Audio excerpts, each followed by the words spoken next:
And if you're gonna do Instacart as a full-time job, don't do it. I just had an order pop up that said, oh, this order is 45 items for $7. You guys gotta understand, like, door dashing is just a dead-end street. I mean, it's just not what it used to be, like, at all. Uber's not just using surge pricing to charge riders inflated fares. They're also using secret algorithms to undercut your driver's pay. Okay, so today we're going to be taking a look at the gig economy and why it's not worth it for many people anymore. I know when I say gig economy, it can mean a ton of different jobs, but we're really going to be focusing on things like Uber and Lyft, Instacart, Doordash, those types of things. Because it seems like a few years ago, people were able to make a pretty sizable amount of money with those jobs, but as time goes on, the cash is drying up and people are sharing their experiences online. We have a bunch of different stuff to go over today, so let me know what you guys think in the comments down below, but let's just jump right into it. If you're thinking about doing Instacart, don't. I used to think my old job was like literally the worst because I was, but now this job is slowly but surely topping that job. I've been sitting in my car for 2.5 hours and haven't done anything, haven't made any money, so if that's any justification for you to not do it, there you go. I have 5 stars. I'm a diamond cart, which is the highest level you can get. I get priority access to orders, but if other people have that priority access, they also get to see the orders first. So by the time you go to click accept, it'll be gone. I missed 2 $40 orders today because I didn't click accept quick enough, even though I literally pressed the button and it started loading. And I was like, oh, another shopper accepted the batch. Oh, cool. Like, at least at a regular W-2 job, you make money while being there. I don't make money while I'm just sitting here. I only make money based off of Instacart's little money and tips.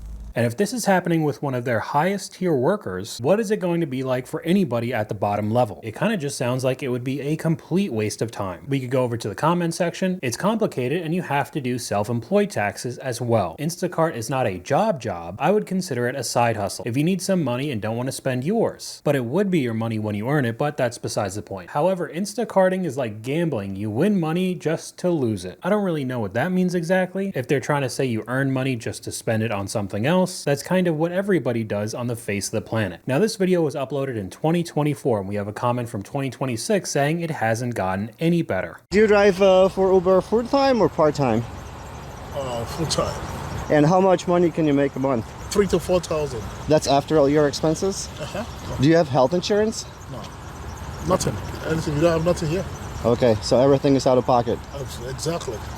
If you can work like 11, 12 hours, you can go with like $100, $150 a day. What's the biggest challenge when driving for Uber? It's the one thing that you don't like. And that's the money, you know? It's unpredictable.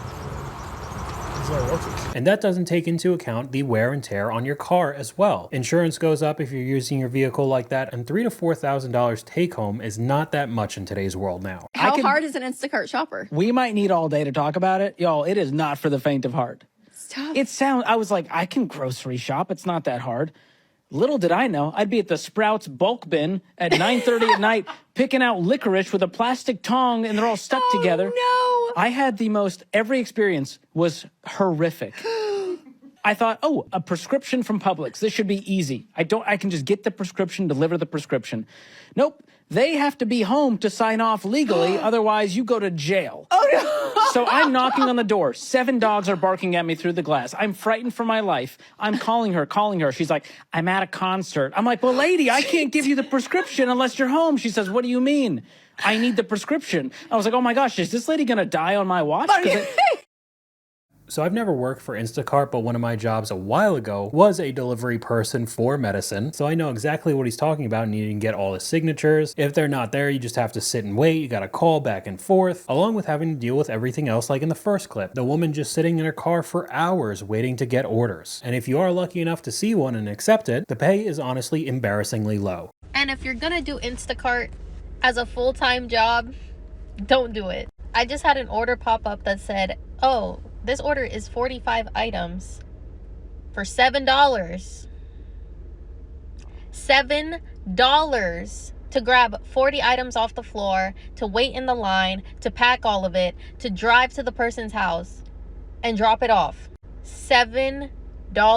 That's not even minimum wage where I live. I'm not saying don't do Instacart, but I am saying don't make it your full-time thing, because I'm struggling right now. So with all of these types of jobs, it really depends on where you live and what times you go out as well. Some areas and some cities could pay out higher than others. The better paying areas obviously end up getting more workers. But then if there's more workers, you won't get as many orders as usual. And over the past few years, the money has really dried up because of that. What happens when Uber says, okay, no more drivers? We're cutting drivers. What happens when they say we're cutting Uber Eats delivery people? People in this economy are too dependent on gig work. Uber Eats, DoorDash, other Postmates, other delivery services. These jobs that people heavily depend on, once they're torn away, what will they do? We always think we have the ability to go make some money on the side. I'll just jump in the car, do some Uber rides and come back. What happens when they say no more? And all you have is your job or lack thereof. It's going to be a mess. And some people don't believe that this is happening. You could just hop in your car, be able to put in a few hours on Uber, DoorDash, Instacart, and with this terrible job market and economy we're in, even these companies are scaling back and denying people. The job market in 2025 has gotten so bad that I tried to sign up as a DoorDash driver yesterday and they said no. They said, sorry, we have too many people in your area. And I said, it's Los Angeles. It is a big area. And they said no. Too many. Okay, I guess I'll just go back to looking for Waymos to run me over. And if Waymo does become successful in the future, that'll take even more Uber and Lyft jobs away. So tons of people are just saying it's not worth it at all anymore. Just try to find a normal salaried 9 to 5. Man, I'm so tired of doing DoorDash, man. I'm talking about DoorDash I don't know, it's cool, but I'd rather have a job, because at least with the job, you know it's coming every Thursday or Friday. You know it's coming every week, and you know how to structure yourself and move. Like with DoorDash, man, you gotta work all the way in the evening time. You barely got time to go to the gym. You barely really got time to do anything for yourself. And then if you really want to make money, you gotta work on the weekend. You gotta catch Friday, Saturday. And that was a normal human day. Like, who the hell want to work on the weekend? Like, man, it's cool, but it's like, man, having a job is way better. Because at least you get a peace of mind. You get to save your car life, and you got structure. With DoorDash, man, you don't know what you're going to make in a day.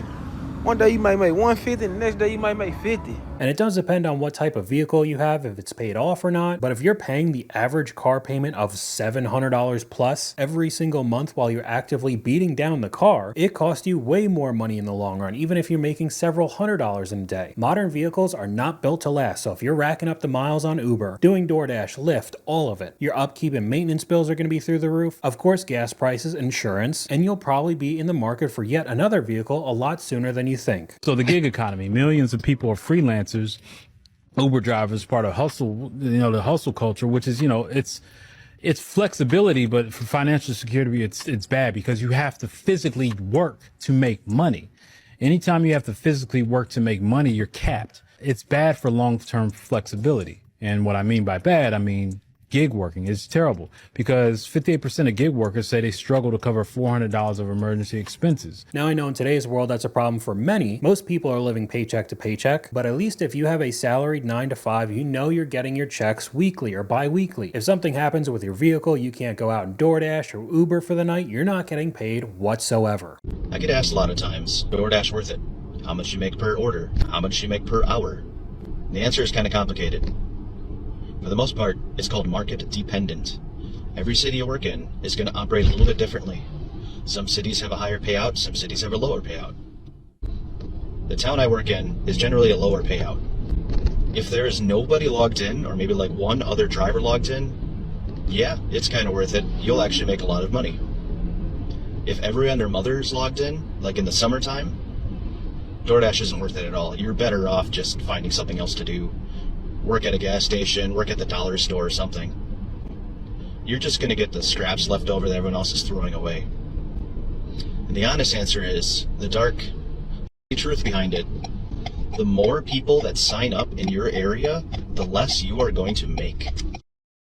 And I know everybody's been hearing about side hustle culture over the past several years, having different streams of incomes with other jobs. And the more people that sign up, the less money all of them are going to make. I mean, we could take a look at this example, somebody Ubering for 12 hours. I just drove Uber for 12 hours straight. Can you guess how much I made? I did take maybe an hour and a half off because I had to drive my friend to work and then take a couple breaks. So in about 10 and a half hours, 6 a.m. to 6 p.m., while it was dark outside to while it's dark outside again. And today was not, there were boosts, but it wasn't like a lot of dollar boosts. Like it was just like busy enough for me to keep going.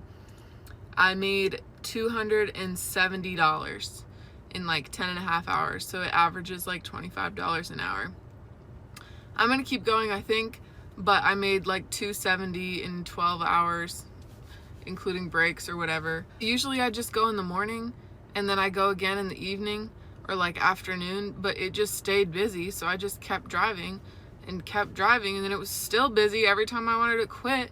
So here I am 12 hours later, still driving. And we could go right over to the comments. $270 is not a lot of money. She still has to buy gas. Her insurance will likely go up if they find out that she's using your vehicle for Uber. Add wear and tear on the vehicle as well. This stuff is not easy. And $25 an hour is around $50,000 a year. Pulling 12-hour shifts 5 days a week, as well as putting heavy miles on the car, I don't think it's worth it at all. And that's what somebody else said, minus gas and car wear, $10 an hour. I drove Uber for 5 years in Chicago. Not sure where you are, but if you're in a big city, try this: 5 a.m. to 10 a.m. and then 4 p.m. to 8 p.m. You'll make more and work less, which could definitely be the case in his situation, being in a city with a higher payout and doing it years ago. The money doesn't seem to be nearly as good in today's world.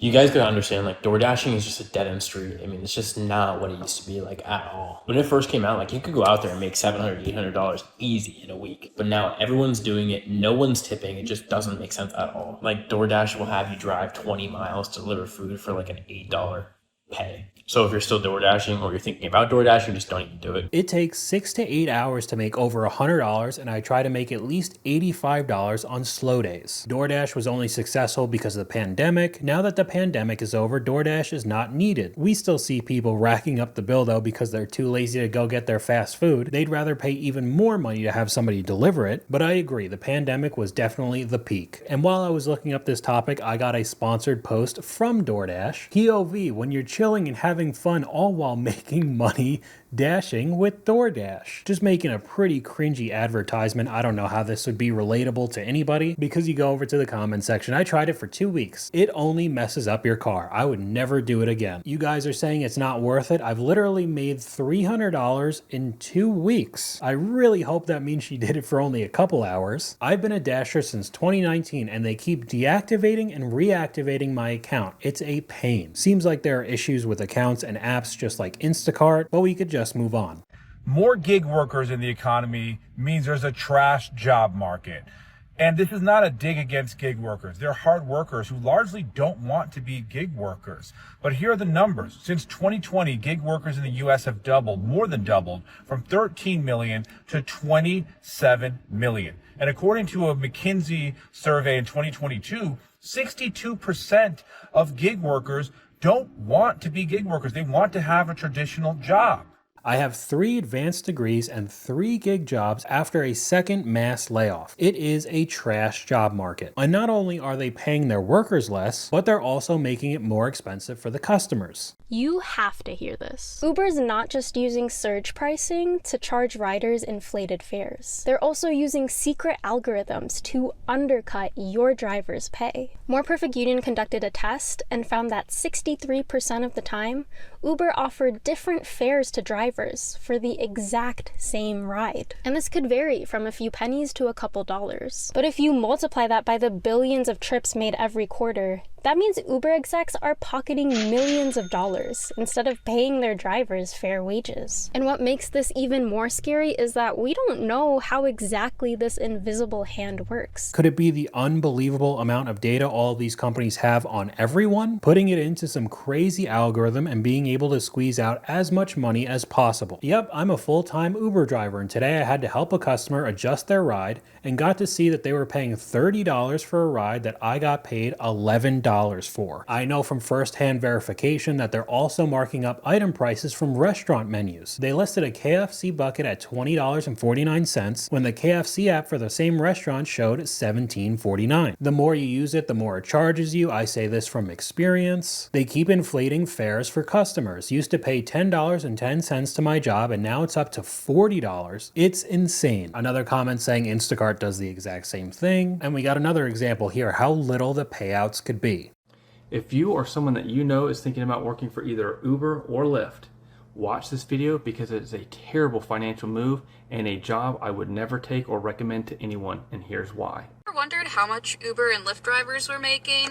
I just had an hour and 15-minute long drive on a Friday night to an Atlanta stadium, and Lyft paid me $21. You heard that right. An hour and 15 minutes of total job time in that car. Watch her full video. She made $21 driving for these companies. So of course that is ridiculously low, along with it being Friday driving through a big city. However, we could take a look at the second part of this video where he actually calculates how much it hurts your vehicle as well. And if that video is not enough to catch your attention, here is another reason when we break down the math why working for these companies is a horrible idea.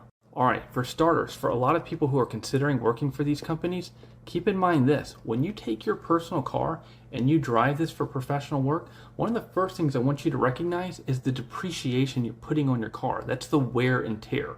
So if you actually account for this, which is right around 65 cents per mile, which is what the IRS will give you, let's do the math for her hour, 15-minute commute time. So for a lot of Uber and Lyft drivers, for an hour and 15 minutes, let's just say you're at 125 miles driven. And if that depreciation is at 65 cents a mile, that's $81 that you've depreciated on wear and tear on your car. And let's just say a lot of it's just sitting in traffic and cutting that down in half. That's still $40 of depreciation on her car. And if just making 20 bucks and wear and tear on your car isn't enough, well, yeah, you know that thing called car insurance? Well, the premiums that you pay are going to be even higher when you start looking at becoming an Uber or a Lyft driver. And don't even get me started on liability coverage if, God forbid, something happens to the passengers you're driving around. So that initial $21 made ended up costing her money in the long run. I quit doing it altogether, not worth it at all. The creator responds, corporate stealing all of these drivers' hard-earned funds. Another comment, when I stopped making $200 for 4 hours of work, I stopped driving Uber and Lyft. Another example there, it seems like you were able to make a lot more money in the past. Y'all, door dashing is not worth it. I've been door dashing all day. I had like an hour in between because I just like didn't get any orders. I've been door dashing since 12:45 is when I logged on, and it's currently, let me see. Okay, I don't know what happened. It's currently 8:08 and I've only made like I think $82, and I'm sitting waiting to get another order. That's just a little over $10 an hour. Fellow DoorDasher, and I don't know how people live off of this. Sometimes I wait literally hours for an order and then get discouraged and log off for the day. And there's another comment here, this is why I Uber. And that's a good transition into the last clip. Well, another day, another Uber screen grab. This time, Uber X wants me to drive 5.4 miles, taking me 12 minutes to go take a person not even a mile. Chopin Plaza, that's Hotel Intercontinental. So I'm in Coconut Grove. Please drive to Brickell. You know, we're taking I-95 and everything. There's exits here, there's bridges to take this guy almost a walkable distance. As a matter of fact, I think in 12 minutes, you could probably walk that. But it's okay. Don't worry about it.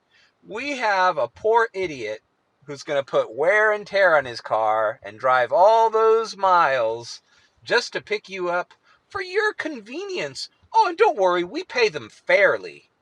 We pay them very fairly. Just about $3.50. Every day for a week that I logged in, they tried having me drive 26 minutes away for a $5 drive. And that's an hour in Miami traffic. It's definitely not going to be 12 minutes. But that's all I got for you guys today. Let me know what you guys think in the comments down below. YouTube thinks you'll like this video popping up on screen right now, but hopefully you guys enjoyed this video. If you did, please leave a like, and I'll talk to you guys later.